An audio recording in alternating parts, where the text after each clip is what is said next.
आज जो सांबादिक सम्मेलन होचे सांबादिक सम्मेलन जो संगठन प्रतिष्ठाता श्री अक्षय महोदय अच्छा राज्य संयोग शेषदेव भाई अच्छा राज्य सहसंयोग रश्मि भाई प्रतिष्ठा डॉक्टर पुरमणि बाबू अच्छा आमर बालेश्वर जी नेतृत्व अच्छा रंजित पट्टनायक अच्छा आज सांबादिक सम्मेलन मुख्य उद्देश्य हूँ आप समस्त जानते ओडिशा रे समस्त शासन रे कांग्रेस शासन हो बीजेडी शासन हो बर्तमान बीजेपी शासन रे जो घटना घटी नारी भोज निर्यातन होती छात्र छात्री निर्यातन होती समस्त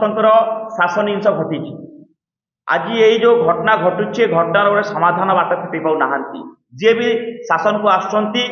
आसिया पूर्व जो कथा कहते कि कथा कथा रही जाऊँगी आप जानी वर्तमान समय सौम्यश्री बेसी जी बहु संघर्ष कर कॉलेज रे प्रथम जे प्रतिपक्ष जनई सेठू एत कथा शुणी ना गुहारी तापर जे से पुलिस एसपी तापर आसी पहुँचते से शुणी ना जी अच्छा विधायक हूँ बा एमपी हूँ पाखे पहुँचले कि न शुणा पर निजे कौन कर सोशल मीडिया एक्स रे से ट्वीट कर एते संघर्ष कला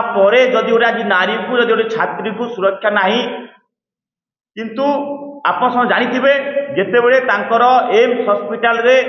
शेष निश्वास चलीगला तापर जो मानक ट्वीट करते सांगे सांग जो ट्वीट को उच्च शिक्षा मंत्री हूँ मुख्यमंत्री मोहन चरण माझी हूँ देखिपारे ना किंतु जिते बड़े से 11:54 जीवन चलीगला ठीक 10 मिनट भितर उच्च शिक्षा मंत्री से भी ट्वीट कर मोहन माझी ट्वीट कर कथा हूँ जदि गोटे झील एते दिन आगर ट्वीट कर तुम देखिपार ना जिते तो जीवन चलिए तुम सांगे सांगे ट्वीट देखिए ये श्रद्धांजलि लौछ तो कथा हूँ जो झील जो छात्री एफएम कॉलेज जहाँ जीवन जाइए दायी होती सरकार दायी होती व्यवस्था और दायी होती जेडी पॉलिटिकल जो मैंने अच्छा एमएलए हूँ एमपी हूँ पुलिस और कलेक्टर मैंने अच्छा आमे से जो सौम्यश्री अच्छा संघर्ष समस्त जनई आमे ये शहीद सौम्यश्री आज आख्या देवा सहित आमे वर्तमान या सारा ओडिशा रे सब कॉलेज कैंपेनिंग चलो किंतु 21 तारीख रु भुवनेश्वर आरंभ होगी कटक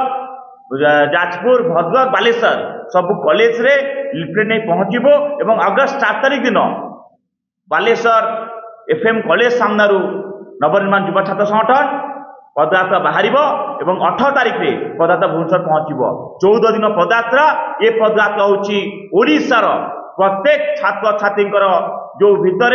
जो जिनस अच्छे आम समस्त निवेदन करूँ आत्महत्या बाट नुहे संघर्ष होचे एकमात्र बाट और जो जिनस घटुची आज्ञा घटला जे सरकार अच्छा आम गोटे केस लड़ू चिया महांती बीजेपी कॉलेज से इन्वेस्टिगेशन इंटरनल कमिटी कथा कहीकि कथा रहीगला समाधान बाट फुटी पारे ना किंतु आज जो जिन चलती से झीर जीवन चलीगला जिते से जिन देता मेसेज देता गुहारी जनाऊला जाकि मत न्याय दियो यदि कथा शुणी था जीवन जाए था आम ये जो अगस्त 4 रु अगस्त 18 तारीख ये जो पदयात्रा करूँ ये पदयात्रार एकमात्र उद्देश्य हूँ आगामी दिन में जो घटना घटी से घटना न घटो आउ यही पदयात्रा ओडिशार युवक छात्र नहीं चाषी बुद्धिजीवी माँ मौसी समस्त निवेदन करूँ आप समस्ते साथ दिंतु आउ ए पदयात्रा को सफल करूँ ओडिशा रे युवक छात्र नारी अत्याचार बंद करूँ।